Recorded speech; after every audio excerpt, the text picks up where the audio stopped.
కోనసీమ జిల్లా పి గన్నవరంలో ఉమ్మడి అభ్యర్థులు చంద్రబాబు పవన్ పర్యటన తర్వాత చాలా పెనుమార్పులు జరుగుతున్నాయి. ఎన్డీఏ ఉమ్మడి అభ్యర్థి గిడ్డి సత్యనారాయణ ఆధ్వర్యంలో సుమారు 200 మంది నేతలు జనసేన పార్టీలో చేరారు.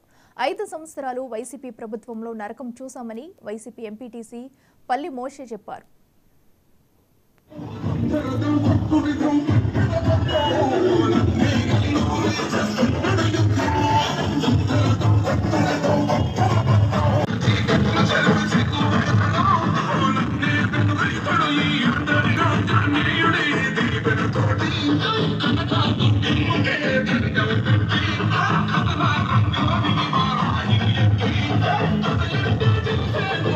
మనందరికీ చిరకాల లోక్సభ సభాపతిగా ఈ కోనసీమకి పేరు ప్రఖ్యాతులు తెచ్చినటువంటి గంటి మోహన చంద్ర బాలయ్య గారి తనయుడు గరీష్ మాధుర్ గారికి కూడా వారిని కూడా అఖండమైన మెజార్టీ పంపించి భవిష్యత్తులో పార్లమెంట్లో కూర్చోబెట్టాలి.